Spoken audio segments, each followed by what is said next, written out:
அனைவருக்கும் காலை வணக்கம். இன்று தினகரன் செய்தியிலே தினநாளிதழிலே ஒரு மனிதநேயமற்ற ஒரு செயலை கண்டேன், படித்தேன், வேதனை அடைந்தேன். மனித வாழ்க்கையில் யாரும் நிரந்தரமாக இந்த உலகத்தில் வாழ முடியாது.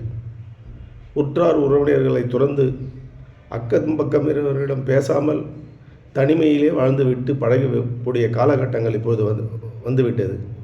மன்னர்கள் ஆட்சி காலத்திலே அன்னசாலைகள், ஊர் பஞ்சாயத்தார், உற்றார் உறவினர், மாமன், மச்சான், சேர் என்று இருந்தது. இப்பொழுது தனித்தனியாக வாழ ஆரம்பித்து விட்டோம். பக்கத்து வீட்டில் என்ன நடக்கிறது என்று தெரியவில்லை. அது போன்ற சம்பவம் தான் வந்தவாசியிலே ஒரு ரிட்டையர்டு ஆஃபீஸர் ஒருவர் ஓய்வு பெற்று 74 வயசு. அவருடைய மகன் ஒரு நல்ல ஒரு வங்கியிலே வேலை செய்து கொண்டிருக்கும் பொழுது அவரும் மனநலம் பாதிக்கப்பட்டு அவரும் வீட்டிற்கு அனுப்பப்பட்டார். 2 பேரும் மட்டும் தனியாக வசித்து வந்த வீட்டிலே தந்தை இறந்துவிட்டு 7-8 நாட்கள் ஆகிறது. மகன் பக்கத்திலே உட்கார்ந்து கொண்டிருந்திருக்கிறார். அக்கம் பக்கத்தில் யாரும் வந்து என்ன வீடு பூட்டி இருக்கிறது, அவர்கள் எங்கே சென்றார்கள், ஏன் இப்படி என்று விசாரிக்கக்கூட நாதி இல்லை. இதுவா மனித நியாயம்? இதுவா மனித வாழ்க்கை? ஒரு தெருவிலே ஒரு வீடு தனியாக இருக்கிறது என்றால் அந்த வீடு பூட்டப்பட்டிருந்தாலோ அல்லது ஆள் நடமாட்டம் தெரியவில்லை என்றாலோ தயவு கூர்ந்து அக்கம் பக்கத்தில் இருக்கக்கூடிய நண்பர்கள், வாலிபர்கள், தொண்டுள்ளம் படைத்தவர்கள், மனிதநேயம் உள்ளவர்கள், பெண்களாகட்டும் ஆண்களாகட்டும், அவர்கள் வீட்டில் சென்று விசாரியுங்கள்.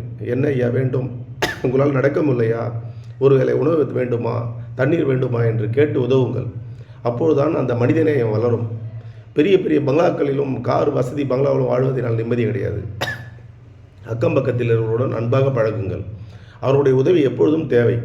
உடல்நலம் பாதிப்பு, ஒரு ஆபத்து, ஒரு கொலை, கொள்ளை, இப்படிப்பட்ட சம்பவங்களுக்கும் பக்கத்தில் இருக்கக்கூடியவர்கள் உதவி தேவை என்பதை நினைத்து, அப்படி எதேனும் உதவி கோரவில்லை என்றாலும் நாமே சென்று ஒருவேளை அவர்களுக்கு தேவையான உணவை அளித்தால் நம் முன்னோர்கள் நம்மளை வாழ்த்துவார்கள். ஆண்டவன் நமக்கு துணை இருப்பான். எனவே தயவு கூர்ந்து தமிழக மக்கள் மட்டுமின்றி இந்தியாவில் இருக்கக்கூடிய அனைத்து மக்களுக்கும் சொல்கின்றேன், நம் மனித நேயத்தோடு வாழ வேண்டும். மற்றவர்கள் அன்பை பெற வேண்டும். அன்பாக ஒற்றுமையாக இருக்க வேண்டும். ஒரு தெருவில் இருக்கக்கூடிய அனைவரும் பகைமை உணர்ச்சி இல்லாமல், அப்பொழுதுதான் வெளி இடத்திலிருந்து ஒரு திருடவனோ அல்லது கொள்ளைக்காரனோ யாராவது வந்தால் அனைவரும் ஒற்றுமையாக திரள முடியும். இங்கு இறந்து கிடந்து ஒரு தந்தை 7 நாட்களாக அழுகிய நிலையில் இருக்கும்போது மனநலம் பாதிக்கப்பட்டவர் வெளியே வரவில்லை என்று துப்புரவு பணியாளர்கள் அதை சந்தேகப்பட்டு வீட்டுக்கு சென்றிருக்கிறார்கள். அக்கம் பக்கத்தில் வீடுகளா இல்லை, மனிதர்களா இல்லை. வேதனை, மிகவும் வேதனையாக இருக்கிறது. வந்தவாசியில் நடந்த சம்பவம் இன்று தினகரன் நாளிதழிலே வந்திருக்கிறது. மிகவும் வேதனையாக இருக்கிறது. எனவே நாம் அனைவரும் மனிதர்கள் என்பதை உணர்ந்து அதற்கேற்றாற் போல் இந்த சம்பவத்தை அடிப்படையாக கொண்டு நாம் இனிமேல் வாழ வேண்டும் என்பது எனது பணிவான வேண்டுகோள். நன்றி, வணக்கம்.